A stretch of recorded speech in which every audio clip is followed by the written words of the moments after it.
This isn't about the word. Use any word, traveler, pollen, god, or even that same centipede. In one dimension, it hid under a brick between the swollen, rain-laden flocks, but in the other, it's everywhere. Love is a special, god-sized centipede, as weary as the shelter-seeking traveler, as omnipresent as pollen. It put each of us on like a stocking. We're sewn to its foot, and we take on its shape. It walks us. So here, in this centipede, we are all one. It doesn't have 100 feet, it has as many as humanity. It comprises us, like cells, and each cell is by itself, but can only live by the one shared breath. We just don't realize we're living in an invisible and intangible fourth dimension that is the love centipede, and see ourselves only in the third, that cat flattened on the road that is in fact alive and catching snowflakes with its paw.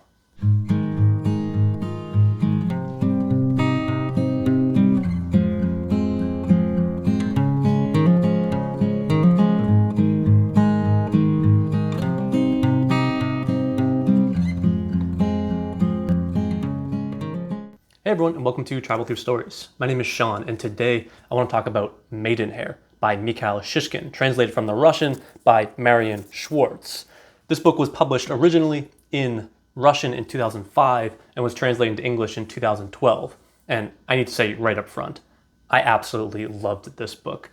After just one reading, I think it now ranks easily among my top books of all time. It's one of those books that just make you incredibly sad that you don't read the language that it was originally written in. This is an ambitious book, and it's a pretty big book in a lot of ways. And I know I tend towards the hyperbole in a lot of my videos. I get excited about good books, I apologize. But I think the cumulative effect of this book is nothing short of a masterpiece. Maidenhair is remarkable in its fluidity of forms and voices that it moves seamlessly between, and its grandiosity of the ideas that it explores. It's one of those books that once you get going, you don't think that it can work. It's going to be too sprawling, too messy, too decentered, too elusive, too big, but it does work. If you're going to read this book, trust that you're in the hands of a master and try to keep up. Maidenhair, like many of my favorite books, is impossible to summarize. I don't know why I keep reviewing books that are impossible to summarize on this channel, but I'll try to give you a general sense of what's going on in this book. There are four main narrative strands, all of which are interlaced as we move fluidly back and forth between all four of these, with nothing really to signal our move between them other than just a small page break, or a paragraph break rather. The first main strand is this interrogation scene. And what we get are these series of interrogations, these series of questions and answers. And we quickly realize that what we're reading are the transcripts from asylum seekers trying to seek asylum in Switzerland.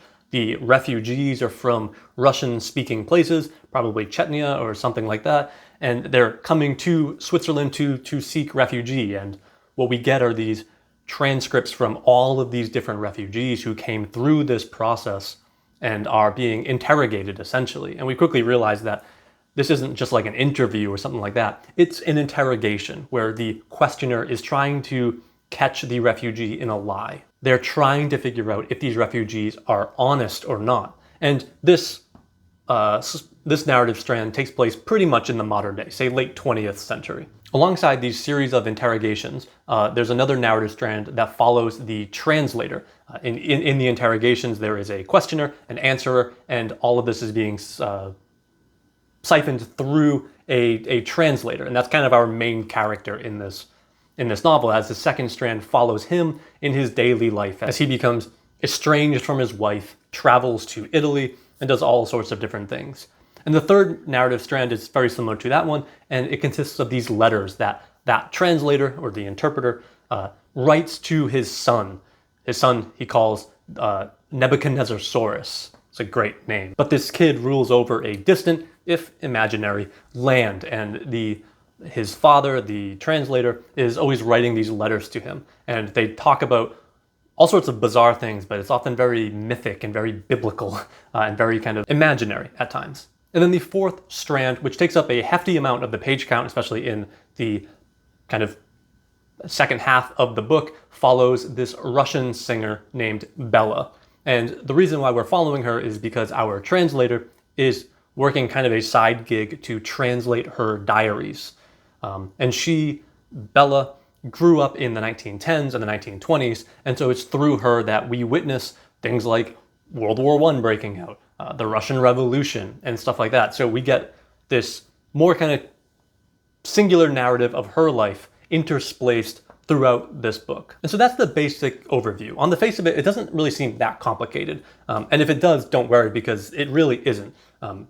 Shishkin moves fluidly between these, and if you keep track of the translator as kind of the central figure in this novel, then you'll be able to follow it along quite easily. But as this book progresses, and this is really where Shishkin's genius comes in, all of these stories begin melting into each other. All of these characters begin blending as voices and styles and characters and plots fall into each other and start coalescing. And each of these strands span time and space and genre.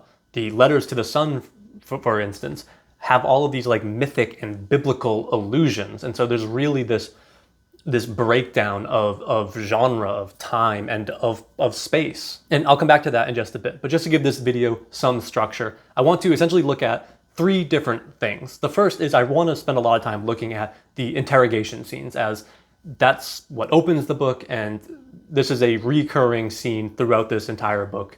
And it's one of the most interesting for my money. The second is I want to look a little bit at the life of Bella and talk a little bit about what I think Shishkin is doing with her life. And then the third is I want to touch briefly on the letters that the translator is writing to his son. Again, the latter two I'll just touch on briefly because I want to leave some time at the end to talk about the language of this book, but also the larger structure of this book and what I think he's doing with these two things. But to start, let's talk about the interrogation scenes. Because again, I think these are some of the most interesting scenes.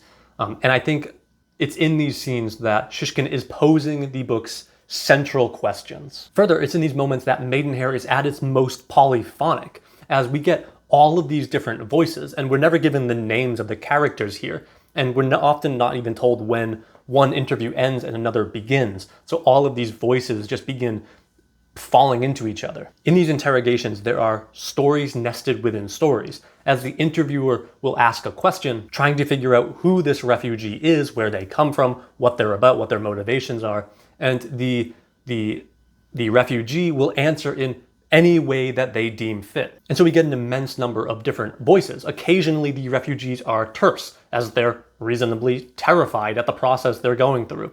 Occasionally they're very long-winded and baroque, as they're trying to show this long story that made them arrive here in Switzerland. And occasionally they get rather philosophical, and we'll get these seemingly random snippets into like the creation story of the Auroch people and things like that. We get all of these family histories, these mythological histories, these legends, and again, they're all just posed in this interview. And what Shishkin seems to be most interested in here is in exploring how all of our lives are, if they're structured by anything, the one thing that they're structured by is story. And what makes these interviews so interesting is how combative they are. We're reading this on the page as if it's simple question and answer, but the rhetorical situation for each of our characters here, for the refugee, the interrogator, and the translator, are all drastically different. One is fighting for their life.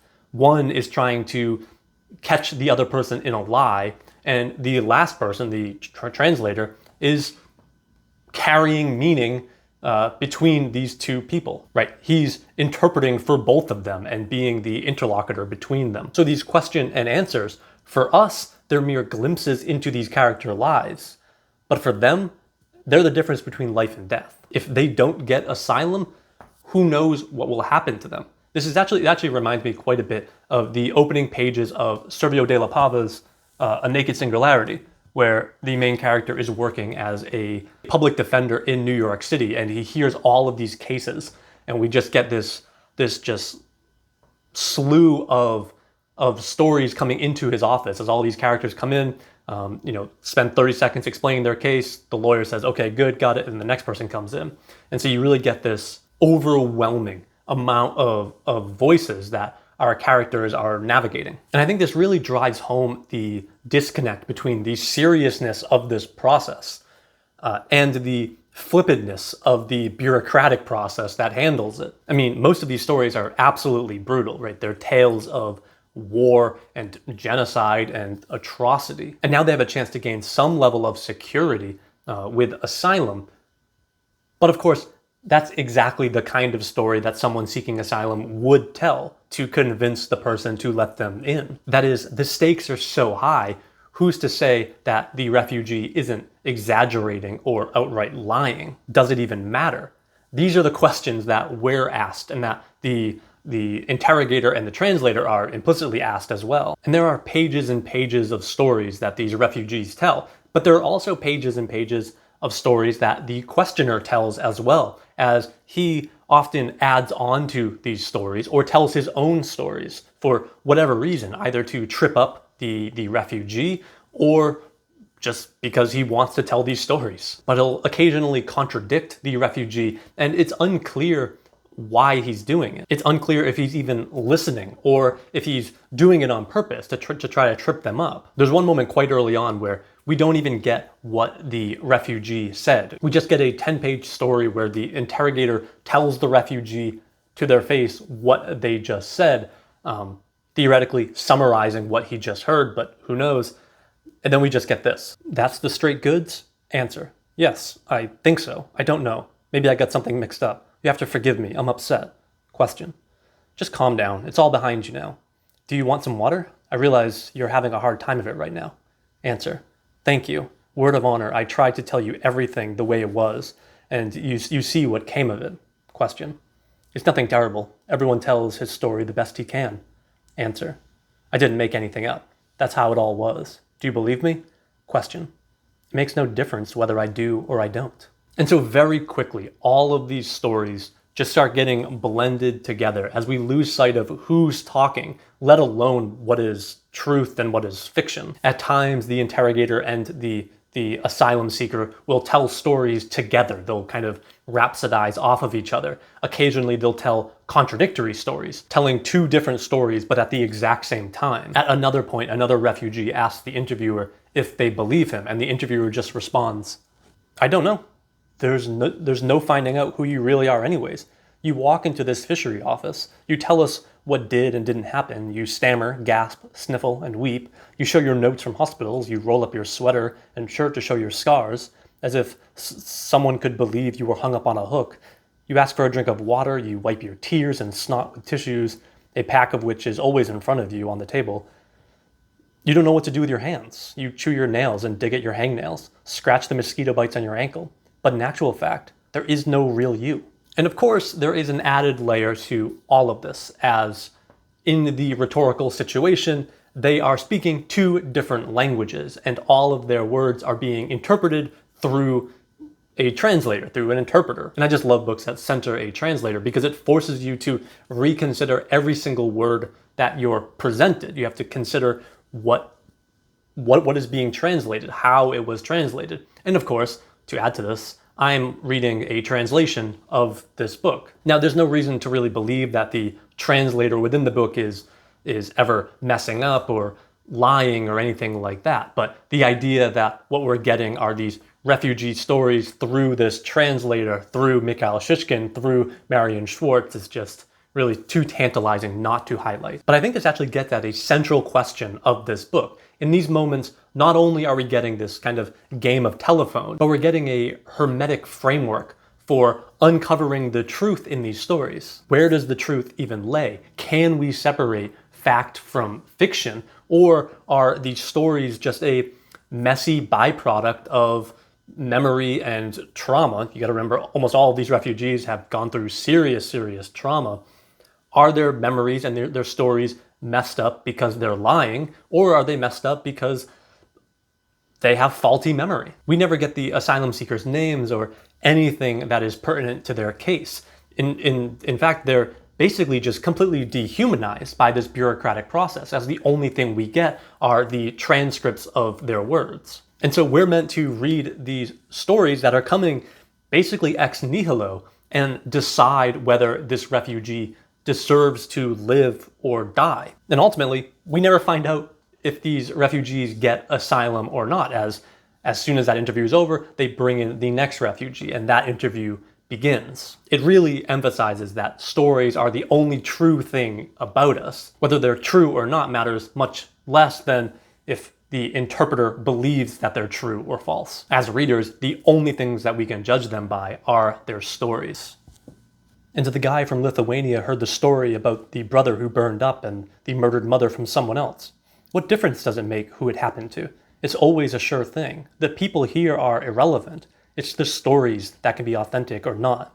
You just need to tell an authentic story, just the way it happened, and not invent anything. We are what we say. A freshly planed destiny is packed with people no one needs, like an ark. All the rest is the floodgates of heaven. We become what gets written in the transcript, the words. You have to understand. And as a pretty interesting side note to all of this, while I was doing research for this video, I read that when this book was published in Russian, there's actually a really big scandal that arose out of it, because it was quickly proven that Mikhail Shishkin essentially plagiarized this early Soviet writer's diaries in the sections about Bella. And I don't read Russian, so I don't know how much plagiarism there really was, if it was just phrases or full sentences or entire passages. But, and leaving aside the ethical question about translations, I don't really care about that right now. But what I find so interesting about this is that it raises the exact same questions that the Q&A section of this book raises, which is, who is in control of our stories? Who is to say what is true, what's untrue, what is fact, what is fiction, what is borrowed, or what is stolen? But when this controversy was happening, Shishkin wrote a letter that pissed off more people, but he essentially wrote that he wants, quote, to write an ideal text, a text of texts that will consist of excerpts from everything ever written. From these fragments, a new mosaic should be composed, and from the old words come out a fundamentally new book, because it's my choice, my painting of my world that never was, and later will never be. And I really like this. This is kind of paramount to understanding medieval literature, by the way. If you're ever reading a medieval philosopher or a medieval theologian, you're never really reading that individual and their individual ideas, as that writer is always referencing or alluding to other church fathers, other texts all the time. And that author is only a synthesis of all of these other ideas, and they're not afraid to show it. We, in the age of, the anxiety of influence, to use the Bloomian term, are very afraid of this, because we have very different ideas of what it means to be original. We favor originality above everything else. But any life is intertextual, as we're constantly absorbing other people's words and stories. And it's these words and these stories that make up who we are. The only thing we can do is rearrange them all in a unique way. And I'll come back to this idea of plagiarism at the end of this video, because it's something I want to touch on a little bit more, because he actually shares it, and he seems to be drawing directly from James Joyce. And to add to all of this, of course, Mikhail Shishkin worked as a translator in an asylum in Switzerland for a time. So are these stories that we're getting in Maidenhair, are they stories that Shishkin has made up? Or are they stories that Shishkin has heard or borrowed or stolen from these refugees? And that, of course, begs the question, are these his stories to tell? This book asks questions that are about the very foundation of storytelling, of what it means to write fiction, of what it means to write history, what it means to be an individual composed of stories, other people's stories and your own stories. It asks a fundamental question to the reader. Who is the subject here, and who is the object? Answer. What mitt? Question. The story is the hand, and you're the mitt. Stories change you like mitts. You have to understand that stories are living beings. Answer. What about me? Question. There is no you yet. Look, blank sheets of paper. Answer. But look, I've arrived. I'm sitting here. I'm looking out the snow-covered window. The storm's died down. Everything is whiter than white. I see photographs on the wall. He's got someone by the gills. Some kind of bizarre map. I can't even make out the continents outlines. It's not a map, it's a little hedgehog.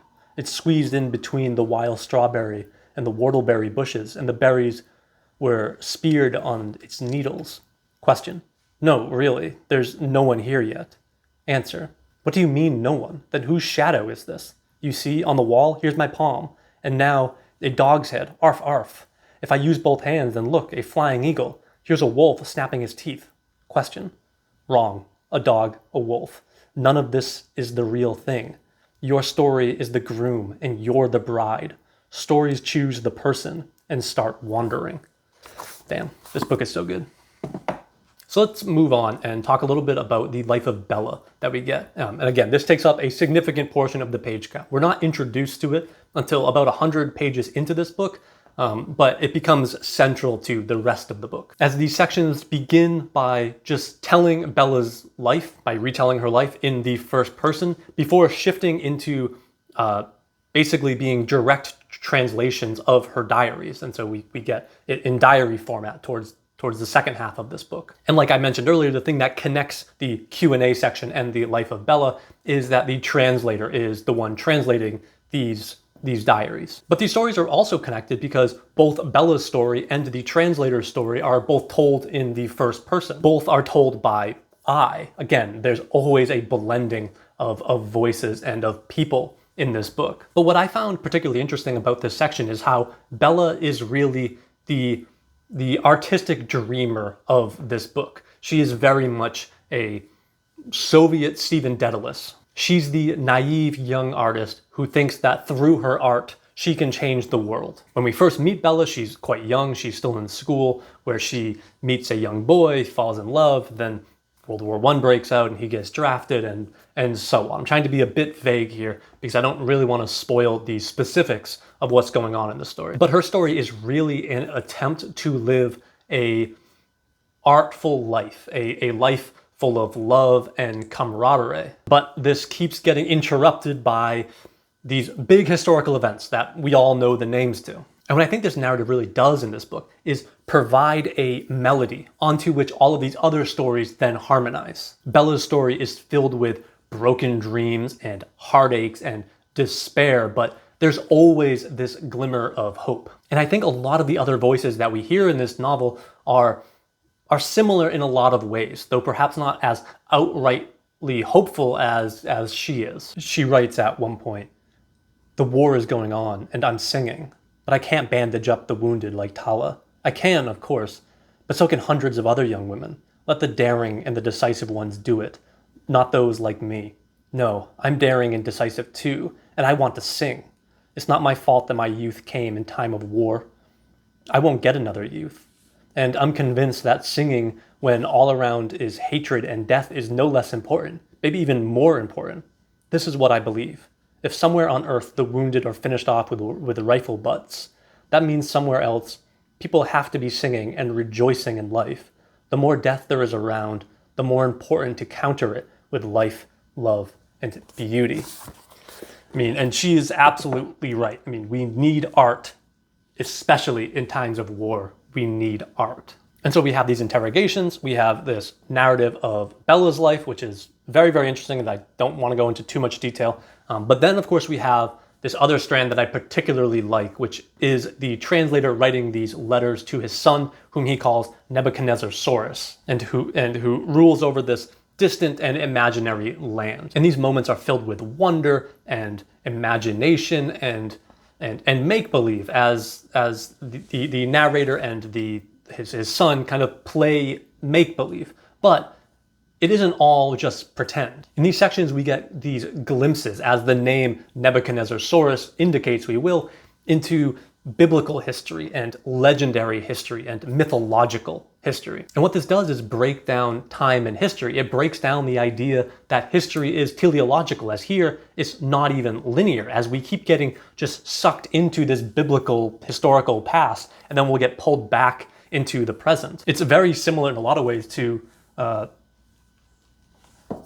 Matthias Enar's Zone, where in this book, the narrator's sort of stream of consciousness thought as he travels on this train journey through what he calls the zone, sort of Central and Southern Europe, as he keeps getting, his ideas keep sucking him back into these mythic histories where we get all these references to Troy and the Trojan War. Here in Maidenhair, these refugee stories and the stories of Bella are also interrupted by this legendary and mythic history. That is, here, all history is happening all at once. We then are like God, who witnesses time not as linear, but all at once. But I really like these just slight glimpses into history, these sort of mythic blinks, because they add a sort of correlative web of allusions to the 20th century history that this book is primarily interested in. And you can absolutely sink your teeth much more deeply into each of these allusions. I think there's a lot going on here with the specifics of the exact things that Shishkin is referencing. And there's a lot of connections. But I'll leave it there for now. I know this term gets tossed around quite a bit, perhaps too much, but the language in this book is so very Joycean. And there's a great book, which I'm drawing from very, very heavily here, that was published in 2021 by José Vergara, which has a really great chapter on Shishkin and another good chapter on Sokolov, who is another author that I really want to read soon. But this book is called All Future Plunges to the Past, James Joyce in Russian Literature. And in the chapter on Shishkin, Vergara really highlights how drawn to Joyce Shishkin was, and how Shishkin explicitly wanted to combine what he calls Joyce's love of the word with Russian literature's love of man. Towards the end of Maidenhair, we get this very long stream of consciousness section that is ostensibly from this notebook that was found in a metro station. And this section is undoubtedly unabashedly drawing from the Molly Bloom section in Ulysses. But there's so much wordplay going on here. There's actually one section that is entirely written in palindromes, which isn't translatable into the English, but Marian Schwartz does do a decent job, she has a great job of getting across how this wordplay is working in the original and in the translation. And so there's all of this Joycean wordplay throughout this book that comes across quite nicely in the English translation as well. But Shishkin also, in a lot of ways, or in some ways, goes beyond Joyce in this moment, as Vergara notes that the stream of consciousness that comes at the end of Maidenhair might very well be called the stream of collective consciousness. For by the end of Maidenhair, the reader hears not just the voice of a single character, a la Molly Bloom in her soliloquy, but a cacophony of sources and discrete personalities. In Shishkin, not only do the voices of different characters blend together, but different texts, some of his own creation and some that he is borrowing or stealing from, all of which blend together to create a polyphonic symphony of voices. And of course, more generally, this book is very Joycean in how it is a patchwork of different stories, of different texts. Joyce, very famously, if you're a nerd, famously wrote in this letter to George Antheil that, quote, "I am quite content to go down to posterity as a scissors and paste man, for that seems to me a harsh but not unjust description." And Shishkin is really a scissors and paste man as well, as he is constantly drawing from a variety of sources. Again, some of this I picked up on, others I read in Vergara's book, but there are moments where he is directly quoting Greek historians, directly quoting Edgar Allan Poe, directly quoting all these Soviet writers, and none of these are actually quoted in the text. They're just integrated into Maidenhair. That is, in the book, they aren't separated by quotation marks. They are a fundamental makeup of the book, and you don't really know where those quotes end and when Shishkin's words begin, because to Shishkin, that difference doesn't matter. Both Joyce and Shishkin are highly elusive, highly referential. If you've ever read Ulysses, you know what I'm talking about. And they both use other artists' words in their own work. But that doesn't mean that they're not original. What it does is create these verbal echoes throughout world literature, as all of these different voices throughout history are present in this one novel. And I should note, there are tons of other parallels specifically with James Joyce, and I highly, highly recommend checking out that. I mean, the entire book is really interesting. I scanned some of the other chapters, but Vergara's book on James Joyce in Russian literature is fantastic, and he notes much more eruditely than I can because I don't read Russian, all of these sources that Shishkin is drawing from, and specifically how he's drawing from James Joyce. But by the end of this novel, all of these viewpoints, all of these different narratives fall into each other to the point where we can't even tell them apart. The legendary history of Cyrus the Younger blends together with these refugee stories, and these blend together with the Soviet stories of Bella. All of the characters are unique, but their voices aren't unique. In fact, much like in a Jan Fosse novel, all of the characters are in some ways mirrors of each other. All of these horrible and tragic stories that the refugees tell have all happened before, and they're gonna happen again. All of the love and heartache that Bella experiences, we've all experienced to some extent or another. Like the interviewer said, like when I read a bit earlier on, he said, "The story is the hand and you're the mitt. Stories change you like mitts. You have to understand that stories are living beings." In a way, these are all the same stories happening again and again and again in Maidenhair. And the only thing that's changing is who's telling the story and who's listening. What's Maidenhair, by the way, the title Maidenhair? I mean, I don't know how direct of a translation it is, but I'll take a stab at what it means in English. A maidenhair is a type of fern, each branch of which contains hundreds of individual leaves. That is, a maidenhair fern is a single plant, but it contains multitudes, just like the centipede's feet in the quote that opened this video. And not only that, but underneath the maidenhair, there is this labyrinth of rhizomes which spread underground and propagate new maidenhairs. And because it's a fern, and ferns are some of the oldest plants on the planet, they've been around for like at least 300 million years or so, they've been propagating for millennia. And I'm sure Deleuze would have something to say about how this rhizomatic plant mirrors the rhizomatic system of interconnected and non-hierarchical stories of this novel, but I'll leave the literary theory for you. But this book is a maidenhair fern, a single and complete whole, but made up of hundreds of different interconnected parts. My only real critique of this book is that I think it could use some footnotes.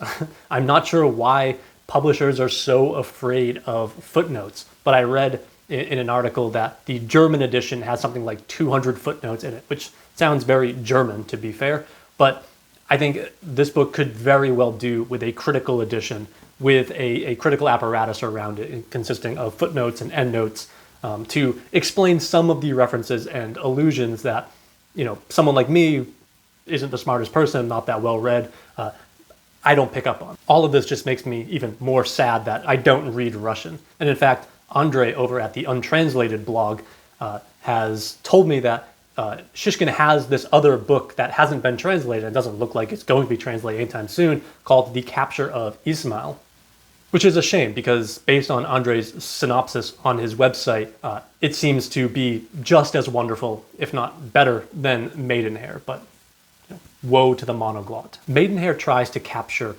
life, death, art, storytelling in all of their multifaceted forms. It's a polyphonic book that blends stories, ideas, voices, and people. This isn't a good book. It's a great book. After reading it, researching it, writing this review, I still don't think that I fully have grasped this book. And I don't know if this is a book that you can fully grasp and hold on to. I don't know if you can fully contain it. But the cumulative effect of this book is just absolutely mind-blowing. I just absolutely adored it. I cannot wait to read it again. Anyways, Maidenhair, Mikhail Shishkin, Marian Schwartz. Read it. Thanks for watching.